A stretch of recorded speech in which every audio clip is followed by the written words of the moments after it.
hadirat-Mu nyata di tengah kami. Sungguh, ya Tuhan, Allah yang maha mulia, hati-Mu disukakan dan disenangkan lewat pujian dan penyembahan kami. Sekarang kami akan dengar isi hati-Mu ya Tuhan. Roh Kudus mengurapi kami, Roh Kudus mengurapi saya hamba-Mu. Terima kasih, terima kasih. Dengan segenap cinta kami, dengan segenap kesungguhan kami, dan di dalam kehormatan dan kekudusan, kami hendak menerima isi hati-Mu dalam nama Tuhan Yesus. Puji Tuhan. Amin. Silakan Bapak Ibu duduk kembali. Selamat pagi, salam sejahtera. Kita bertemu dalam anugerah dan kasih Tuhan. Saya akan melanjutkan khotbah saya beberapa minggu yang lalu. Mari kita buka kembali 2 Raja-Raja pasal 4 Bapak Ibu, ayat 1 sampai ayat yang ke-7. Tentunya saya tidak akan mengulang apa yang sudah saya sampaikan beberapa minggu yang lalu, tapi saya akan langsung melanjutkan ya. Dari 2 Raja-Raja pasalnya yang keempat ya. 2 Raja-Raja pasalnya yang keempat. Kita akan lihat mulai ayat 1 Bapak Ibu, kita baca ulang saja sampai dengan ayatnya yang ke-7 ya.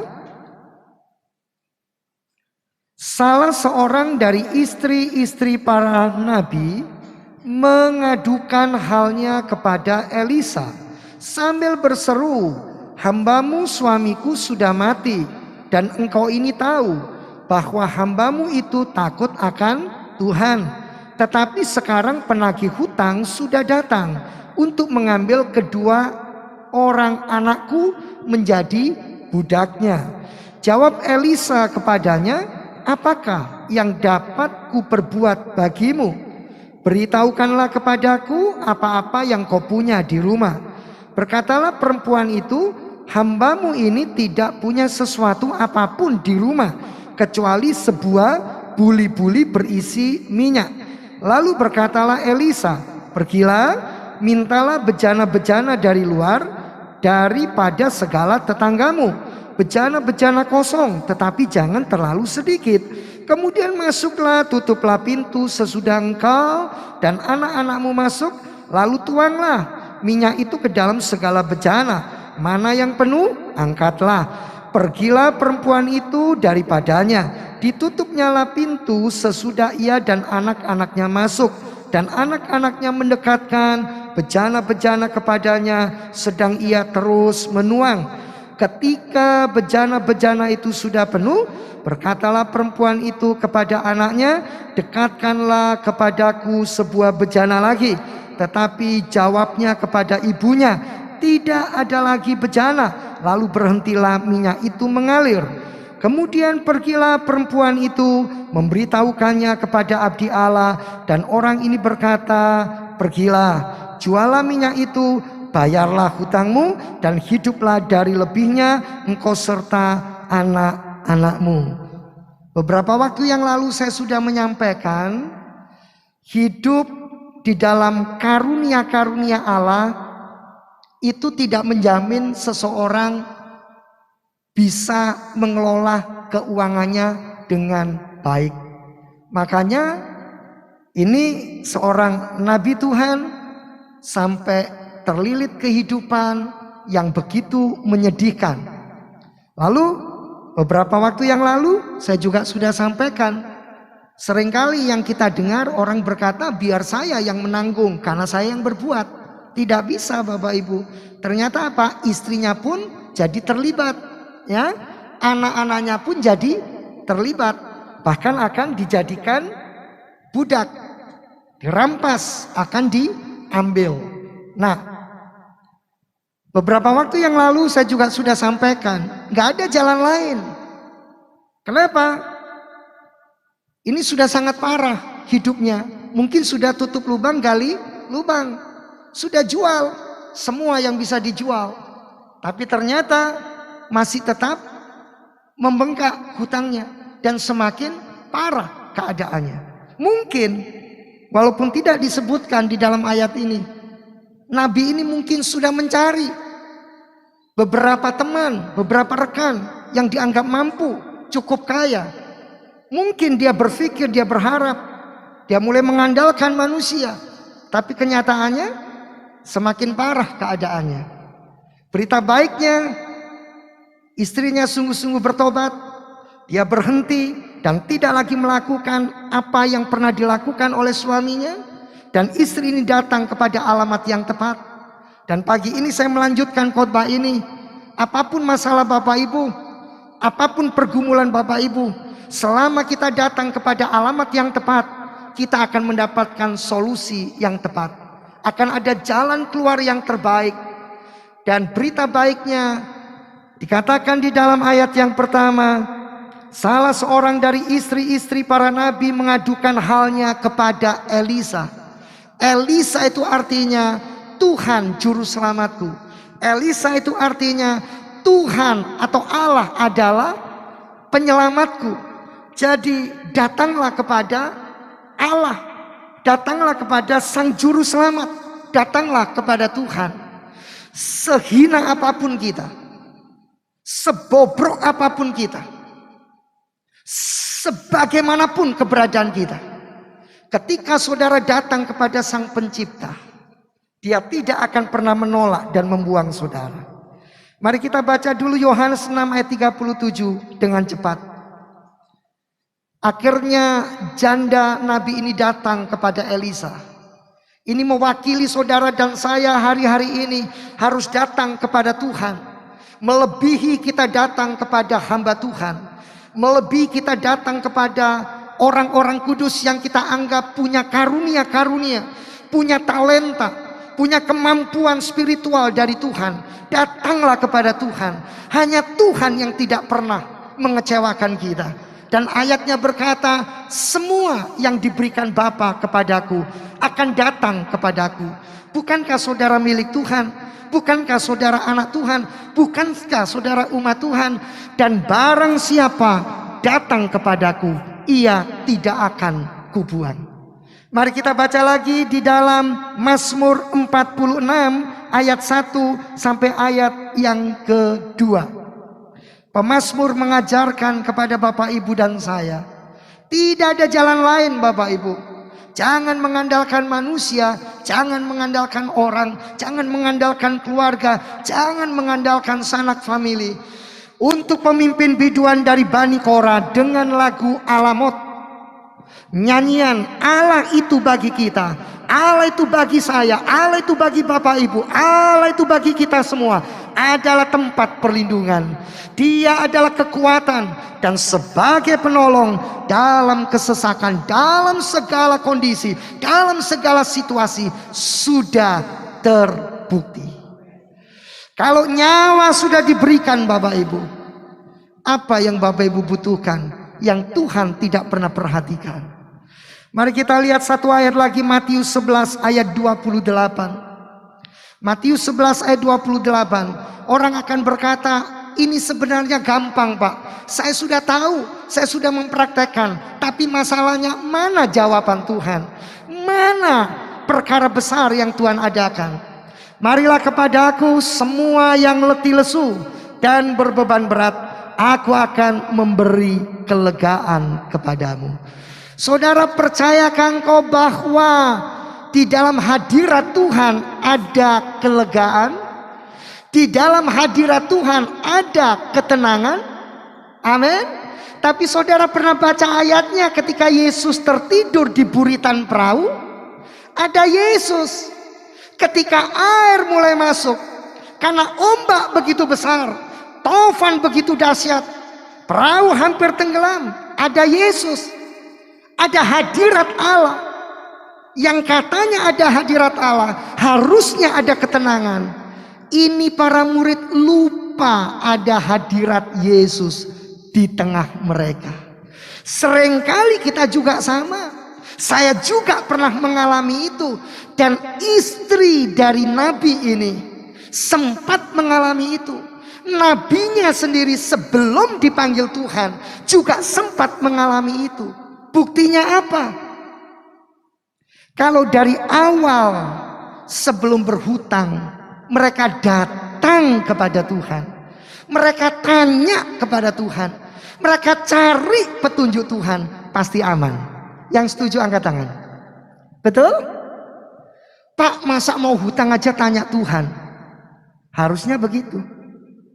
Dan saudara mungkin di tengah-tengah perjalanan kondisi sedang berhutang ini, keadaan semakin sulit, semakin susah, harusnya tetap datang kepada Tuhan. Jadi menurut saya dalam ayat 1 ini, setelah kondisi begitu parah, begitu hancur, baru datang kepada Tuhan. Bapak Ibu yang dikasih oleh Tuhan, saya tidak tahu pergumulan Bapak Ibu. Apapun situasi dan kondisi kita, harusnya sebelum itu parah, kita datang kepada Tuhan. Kita cari wajah Tuhan. Kita minta petunjuk Tuhan. Memang janda ini datang kepada pribadi yang tepat. Tapi seharusnya dari dulu mereka sudah datang kepada Tuhan. Harusnya dari dulu mereka cari Elisa. Seringkali kita ini seperti itu Bapak Ibu. Makanya kalau Bapak Ibu pernah kuliah di farmasi pasti kenal istilah ini. Lebih baik mencegah daripada mengobati. Tapi kita enggak. Lebih enak prakteknya ngobati daripada mencegah. Belum terjadi kok. Santai aja. Betul Bapak Ibu? Memang akhirnya datang kepada Elisa, kepada Tuhan. Harusnya saya ulangi lagi. Harusnya baik pada waktu mereka mau ataupun pada waktu mulai mengalami pergumulan, carilah Tuhan. Saya beri contoh ya. Ini 2 raja-raja, tutup dulu sebentar. Saya beri contoh saja. Ya, saya beri contoh dulu. Ya, mari kita buka di dalam Alkitab yang kita bawa. Mari kita lihat 2 Samuel 21. 2 Samuel 21 ayat 1. Ini contoh yang baik. Contoh yang baik. Kita ambil kebenarannya, jangan kesalahannya, karena Daud pernah melakukan kesalahan. Kita lihat 2 Samuel 21 ya, ayat 1. Dalam zaman Daud terjadilah kelaparan. Selama berapa tahun? Berapa tahun? 3 tahun berturut-turut. Lalu Daud pergi menanyakan petunjuk Tuhan. Berfirmanlah Tuhan pada Saul dan keluarganya, melekat hutang darah ya, karena ia telah membunuh orang-orang Gibeon. Saudara, biasanya kalau masa paceklik atau kelaparan itu terjadi di dalam tahun ini, maka tahun depan itu panen gandum akan dituai. Jadi sekali ini, tahun ini bisa gagal panennya, terjadi kelaparan, tapi tahun depan tidak. Lah ini terjadi 3 tahun berturut-turut. Itu artinya apa Bapak Ibu? Kemiskinan sudah ada di depan mata. Persediaan bahan pangan sudah habis. Penjarahan terjadi di mana-mana. Pertanyaan saya, kenapa Daud baru cari petunjuk Tuhan setelah 3 tahun berturut-turut masa kelaparan? Ini loh pertanyaan saya. Nanti di sorga saya pengen tanya kalau ketemu Daud. Pasti ketemu. Saya akan tanya, saya akan inget-inget. Saya akan tanya, Daud, kenapa Bapak harus tunggu 3 tahun setelah menderita? Rakyat sudah kehabisan bahan pangan. Ini terjadi penjarahan di mana-mana. Rakyat sudah teriak. Baru cari petunjuk Tuhan. Loh, bunyinya begitu kan? Saya baca lagi ya. Alkitabnya sama kan Bapak Ibu? Coba lihat kanan kiri, bilang Alkitabnya sama. Coba bilang kanan kiri, Alkitabnya sama. Dalam zaman Daud terjadilah kelaparan selama 3 tahun berturut-turut. Lalu baru setelah penderitaannya itu sampai puncak-puncaknya ya, Daud pergi menanyakan petunjuk Tuhan. Nanti aja kalau sudah mau meninggal baru melayani Tuhan. Kalau anak ini pinter, kalau anak ini masa depannya cemerlang, seringkali orang tua berkata apa? Jadilah dokter nak, jangan jadi pendeta, jangan jadi hamba Tuhan. Mohon maaf, tapi kalau ada anak yang kelihatannya kamu ini sekolah nggak naik, kamu ini hidup sosialmu nggak bagus, cocokmu jadi pendeta. Seperti itu. Saudara ingin memberi yang terbaik untuk Tuhan atau yang sisa-sisa? Memang Bapak Ibu, sekalipun anak itu kondisinya, keberadaannya mungkin dipandang sebelah mata, Tuhan bisa pakai. Maksud saya, jangan dibeda-bedakan. Berikan yang terbaik untuk Tuhan. Kenapa harus tunggu sampai mengalami penderitaan begitu berat baru cari Tuhan, baru setia, baru ibadah? Lah, minggu-minggu sebelumnya kemana? Bulan-bulan sebelumnya kemana? Tahun-tahun sebelumnya kemana? Jemaat yang dikasih oleh Tuhan, kembali ke dalam kitab 2 Raja-Raja pasal 4 tadi ya. Jadi kecenderungan kita ini ingin menyelesaikan sendiri Bapak Ibu setiap permasalahan kita. Saya yakin Daud itu waktu itu berpikir seperti itu. Saudara, kalau kelaparan terjadi 3 tahun berturut-turut, itu di Afrika, di daerah Gersang, itu cocok. Mohon maaf, saya bukan bernubuat loh Bapak Ibu. Tapi kalau 3 tahun berturut-turut terjadi di Israel, negeri yang subur, yang makmur, yang kaya, yang diberkati oleh Tuhan. Setiap orang yang pernah ke Israel kalau cerita ke saya Bapak Ibu selalu ngomong, Israel itu negeri yang sungguh-sungguh diberkati sama Tuhan. Mereka tuh membandingkan dengan Mesir. Mesir yang katanya lebih besar, peradabannya lebih maju, pada masa-masa kejayaannya gak ada apa-apanya dibandingkan sama Israel. Katanya wortelnya, tomatnya, kubisnya, terus macam-macam buah-buahannya, Bapak Ibu katanya tuh besar-besar. Itu mungkin kalau dijual di sini, waduh, orang akan berebut untuk membeli. Katanya seperti itu. Dan memang negerinya sangat subur. Dan jangan lupa terjadi kelaparannya pada masa Daud loh. Daud itu raja yang diagung-agungkan, dipuji-puji, betul-betul dimasyhurkan karena dimuliakan. Terjadi kelaparan 3 tahun berturut-turut. Mungkin Daud berpikir, aku ini orang yang diurapi Tuhan. Coba menyelesaikan masalah dengan kemampuan berpikirnya sendiri. Saya juga sering dulu Bapak Ibu, saya pikir gampang ini, harusnya begini, harusnya begitu. Tidak apa-apa, ibarat tentara pegang pistol harus punya banyak peluru. Pelurunya 10, ternyata musuhnya 30. Salah hitung. Kenapa?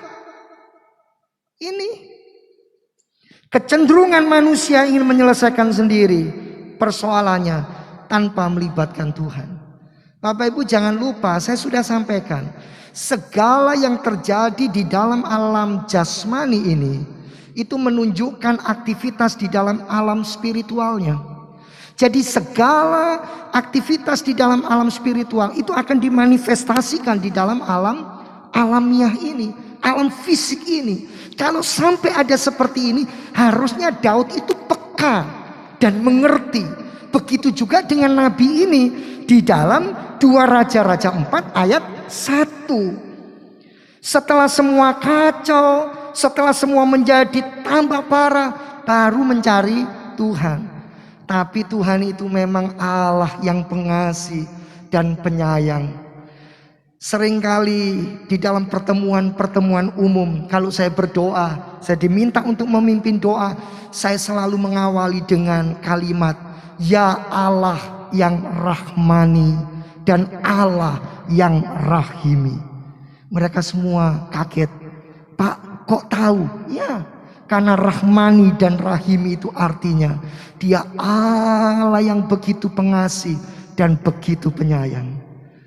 Saudara, siapapun engkau, seburuk apapun keadaanmu, Tuhan tidak pernah menolak engkau.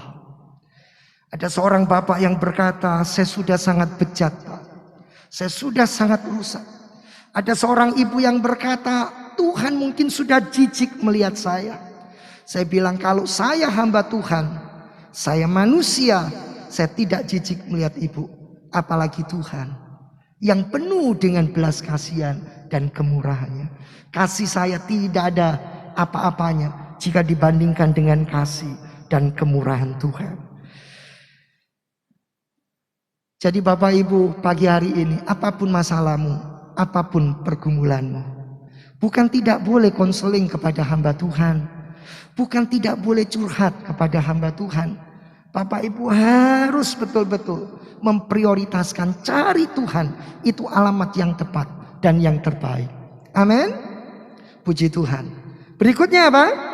Saya lanjutkan berikutnya, mari kita lihat di dalam ayat 2 sampai ayat yang kelima ya. 2 Raja-Raja 4 ayat 2 sampai 5. Jawab Elisa kepadanya, "Apakah yang dapat ku perbuat bagimu? Beritahukanlah kepadaku apa-apa yang kau punya di rumah." Berkatalah perempuan itu, "Hambamu ini tidak punya sesuatu apapun di rumah, kecuali sebuah buli-buli berisi minyak." Lalu berkatalah Elisa, "Pergilah, mintalah bejana-bejana dari luar, daripada segala tetanggamu, bejana-bejana kosong, tetapi jangan terlalu sedikit. Kemudian masuklah, tutuplah pintu, sesudah engkau dan anak-anakmu masuk, lalu tuanglah minyak itu ke dalam segala bejana, mana yang penuh angkatlah." Ayat 5 kita baca bersama, 2, 3. Pergilah perempuan itu daripadanya, ditutupnyalah pintu sesudah ia dan anak-anaknya masuk, dan anak-anaknya mendekatkan bejana-bejana kepadanya, sedang ia terus menuang. Ini yang membuat saya heran, kok ya mau nurut? Ini tidak masuk akal Bapak Ibu. Coba baca lagi sekali lagi. Masuk akal nggak? Coba Bapak Ibu baca aja. Masuk akal nggak ini? Tapi sepanjang kita membaca, janda ini menuruti perintah Elisa. Perintah yang tidak masuk akal. Lah kalau perintah ini tidak masuk akal, tapi dia tetap melakukan karena dia tahu itu adalah Tuhan sudah berfirman lewat hambanya. Itulah iman. Jadi wanita ini mengembangkan kapasitas hidup imannya. Ketika saudara sudah dengar firman Tuhan, barang siapa datang kepadaku tidak akan kubuang. Dia adalah Allah yang terbukti, dia adalah penolong yang ajaib. Saudara percaya itu namanya iman. Iman timbul dari membaca, mendengarkan, merenungkan firman Tuhan. Amin. Khotbah seorang pendeta sehebat apapun, berapa banyak gelarnya, tidak akan membuat saudara bertumbuh dalam iman. Yang membuat saudara bertumbuh kalau saudara dengar firman Tuhan. Banyak hamba Tuhan yang pinter menceritakan kesaksian-kesaksian, pengalaman-pengalaman. Tapi saya kasih tahu, pengalamannya belum tentu akan jadi pengalaman Bapak Ibu. Bapak Ibu harus punya sendiri bersama Tuhan yang Bapak Ibu sembah. Amin. Saya berdoa jemaat di tempat ini adalah jemaat yang sungguh-sungguh berani mengembangkan kapasitas imannya. Mari kita lihat Matius 6 ayat 33 sampai 34. Janji Tuhan apa Bapak Ibu? Kalau wanita ini mengembangkan kehidupan beriman, Pagi ini saya berkata, apapun pergumulan Bapak Ibu, mari datang kepada Tuhan. Apa yang Tuhan sampaikan, terima dengan iman dan sungguh-sungguh. Karena di dalamnya Tuhan sudah memberikan sebuah janji. Apa janjinya? Yang harus kita percaya, yang harus kita imani. Ini, cari dulu kerajaan Allah dan kebenarannya, maka semuanya itu akan ditambahkan kepadamu. Adalah janji Tuhan untuk mencukupi kebutuhan hidupmu. Adalah janji Tuhan untuk memberkati ketika saudara bekerja keras. Nggak ada yang amin Bapak Ibu ini. Bagaimana? Amin nggak? Makanya hidup benar dulu. Dikatakan cari kerajaan Allah dan kebenarannya. Artinya apa? Hidup benar dulu, baru terima perjanjiannya. Yang bekerja akan diberkati. Yang hidupnya benar akan diberkati. Ayat 34. Bukan berarti kalau sudah seperti itu tidak pernah susah, tidak punya pergumulan, tidak punya masalah. Tapi jangan larut dalam pergumulan. Kenapa? Sebab itu janganlah kamu khawatir akan hari besok. Karena hari besok mempunyai kesusahannya sendiri. Kesusahan sehari cukuplah untuk sehari. Masih SMA, tapi sudah mikir, waduh besok menikah. Ya kalau waktunya menikah, kira-kira punya uang nggak saya ya? Masih SMA. Terus dipikiri, malam nggak bisa tidur, pagi nggak bisa bangun. Wah keterlaluan, akhirnya nggak sekolah. Jadi pemalas, nggak mau belajar.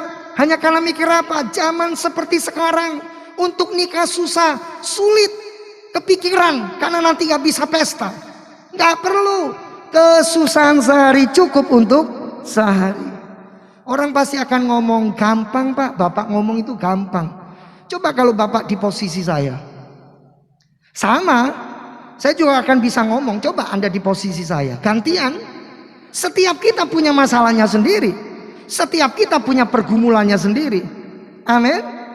Pasti Bapak Ibu, pasti. Saya diberkati oleh sebuah kesaksian. Sekarang orang ini jadi pendeta. Hasil dari pria dan wanita yang hidup tidak bertanggung jawab. Akhirnya apa?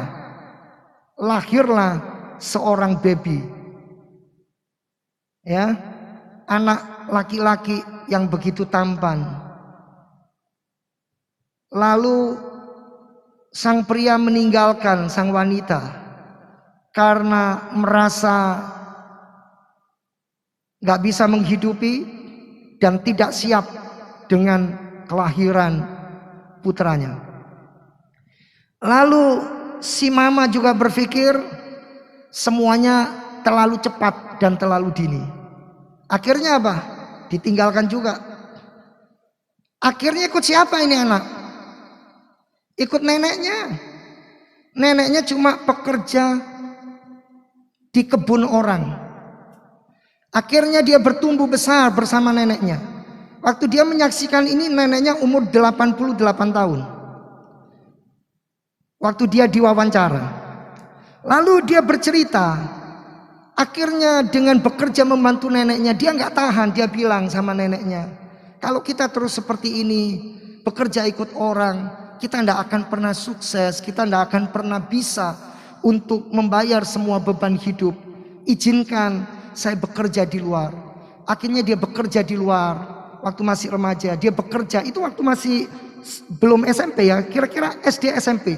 Dia pergi bekerja di terminal. Akhirnya dia dilecehkan. Ini anak laki-laki dilecehkan oleh pria-pria hidung belang ya. Istilahnya pria hidung belang kan. Nggak tahu hidung belang itu kayak apa kira-kira ya. Coba bilang sama kanan kirinya, hidung belang itu kayak apa? Saya dulu heran ada istilah mata keranjang. Saya pikir apa matanya ada keranjangnya atau bagaimana. Akhirnya saya lihat keranjang. Keranjang itu kan banyak lubang-lubangnya. Oh mungkin mata keranjang itu ada apa aja pasti bisa lihat gitu ya. Itu mungkin loh, mungkin seperti itu. Ya ini hidung belang. Akhirnya terjadilah anak ini dilecehkan. Nah, dia betul-betul tersudut.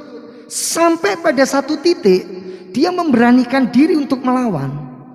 Dan sejak dia melawan, karena dia badannya cukup kekar, dia suka berkelahi, dia menang Bapak Ibu. Karena dia menang, akhirnya dia lihat, oh ternyata enak ya. Kalau bisa berantem dan menang, saya dihormati orang. Malah dia cerita, akhirnya itu warung-warung kasih dia makan secara gratis. Wah enak ini cari duit kayak begini. Ya sudah, saya akan ikuti aja cara kayak begini. Jadilah dia seorang preman. Sampai dalam satu titik dia betul-betul mengalami sebuah jamahan Tuhan. Dan dia sekarang jadi seorang pendeta. Waktu diwawancarai di Kick and Andy itu ya, Kick Andy ya. Ya, dia ditanya, "Lu kenapa Anda ini?" Saya tanya kok sampai nangis bercucuran air mata. Karena dia bilang, "Saya betul-betul diubahkan Tuhan dan dia cintanya kepada neneknya ini." Neneknya namanya Nenek Biring. Saya rasanya menangkap mungkin dia dari ini ya, dari Batak mungkin ya. Nenek Biring dia bilang. Dia nangis, dia bercucuran air mata. Terus setelah Anda betul-betul jadi ini orang yang sudah sukses, berhasil, siapa yang Anda cari pertama? Papa saya. Dia cari papanya. Dia bilang, waktu papa saya lihat saya, itu tangannya bergemetaran kayak begini. Dia tirukan Bapak Ibu, bergemetaran sambil mukanya pucet, takut dibunuh. Tapi saudara kita ini berkata, Papa, harusnya Papa bangga.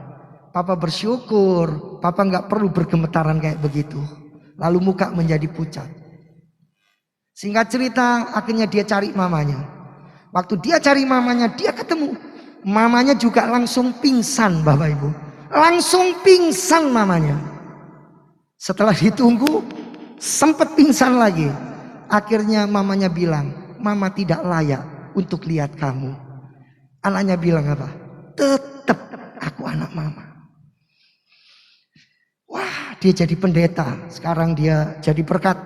Ya, Bapak Ibu, apapun keadaan Bapak Ibu, kalau Tuhan sudah berfirman dan menyampaikan untuk kita, terimalah itu.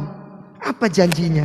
Kalau Bapak Ibu hidup dalam kebenaran tadi, ya, dalam kerajaan Allah, semuanya akan ditambahkan. Apa sih yang paling kita butuhkan dalam hidup ini? Mobil Mercy. Bapak Ibu nggak mati kok nggak punya mobil Mercy. Apa yang paling kita butuhkan? Sandang, pangan, papan. Janjinya Tuhan, burung di udara dipelihara. Sekalipun dia tidak bekerja. Kenapa? Karena dia burung. Kalau saudara ingin tidak bekerja, boleh dipelihara, jadilah burung. Mau jadi burung? Enggak. Karena saudara manusia harus bekerja, diberkati sama Tuhan. Daud berkata apa? Mazmur 37 ayat 25 sampai 26. Ayat terakhir. Setelah ini kita menikmati persekutuan dalam tubuh dan darah Yesus. Mazmur 37 ayat 25 sampai 26. Lihat saudara, ya. Dikatakan, "Dahulu aku muda, sekarang telah menjadi tua, tetapi tidak pernah kulihat orang benar." Orang benar loh ya. Orang benar, garis bawahi orang benar. Orang benar berarti hidup sesuai firman. Hidup dikuduskan oleh darah Yesus, bukan darah ayam. Tidak pernah kulihat orang benar ditinggalkan atau anak cucunya meminta-minta roti. Ini artinya ada pemeliharaan, ada providensia dari Tuhan. Dan ini adalah janji Tuhan yang Daud imani dan terima. Saudara, apa pergumulanmu hari-hari ini? Mari kita bangkit berdiri. Apa masalahmu? Apa kesulitanmu? Mungkin saudara sulit mengungkapkan terhadap istri, terhadap suami, terhadap anak, terhadap orang tua. Tapi Tuhan tahu, Tuhan mengerti. Amin. Dan Bapak Ibu, masih banyak ayat-ayat yang lain di dalam Alkitab yang menunjukkan di dalamnya ada janji. Janji dari Tuhan. Bagaimana Tuhan akan menyertai, Tuhan akan memimpin, Tuhan akan memberkati. Dengan segala kerendahan hati, kami mengucap syukur Tuhan. Jika kami boleh mengingat cinta-Mu untuk kami, maka semua yang kami berikan untuk Tuhan, itu karena Tuhan sudah terlebih dahulu memberikannya untuk kami. Amin. Sebentar kami pulang meninggalkan gereja ini untuk sementara waktu. Tetapi hamba berdoa, hadirat-Mu terus mengikuti dan ada bersama kami. Setiap hari yang kami akan lalui, kami bersama Tuhan. Amin. Kami dengan Tuhan dan untuk hormat kemuliaan Tuhan. Berkati akan hamba-hamba-Mu, baik para pemusik, para singers, WL yang sudah menyampaikan firman, seluruh penata layanan yang ada, baik yang mengedarkan kantong kolektor, baik bagian sound system, LCD, juga konsumsi, semua Tuhan tanpa terkecuali. Bahkan Bapak yang menjaga keamanan dan mengarahkan parkir bagi kami juga mendoakan dan memberkati. Suatu hari mereka juga menjadi milik Tuhan. Bapak terima kasih. Kami menyatukan hati memberkati saudara-saudara kami yang berulang tahun di sepanjang bulan Agustus. Biarlah anggur yang baru, kebaikan, kebajikan Tuhan mengalir menyertai semuanya. Saudara-saudara kami akan hidup takut akan Tuhan, mengasihi Tuhan dan lebih lagi bagi Tuhan. Kami mendoakan Bapak Presiden dan wakilnya, jajaran Menteri, TNI, Polri, DPR, MPR, para gubernur, para wali kota, bupati. Oh Tuhan, Indonesia akan penuh kemuliaan Tuhan. Amin. Pesta demokrasi tahun depan berjalan lancar, aman, damai. Dan Tuhan memberikan kami seorang pemimpin yang terbaik. Tolong kami semua Tuhan, kami benar-benar akan mengikuti petunjuk Tuhan dan memilih yang tepat. Tuhan boleh dipermuliakan. Berikan kesatuan dan persatuan di antara gereja-gereja Tuhan, untuk tidak saling menjelekkan dan menjatuhkan satu dengan yang lain. Hamba-hamba Tuhan diberikan satu roh kerendahan hati, saling mendukung, saling mendoakan, dan saling mengasihi dan menghormati. Bapa, kami mengucap syukur, kami berterima kasih. Kami yang sudah hadir, kami sudah diberkati. Amin. Jemaat yang tidak bisa hadir, yang tidak sempat datang, yang nanti akan mengikuti ibadah lewat YouTube, Tuhan juga memberkati.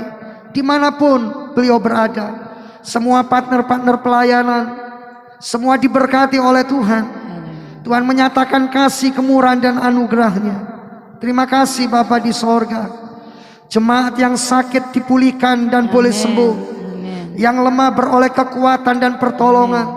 Yang membutuhkan jawaban mendapat jawaban. Terima kasih untuk persekutuan dalam tubuh dan darah-Mu.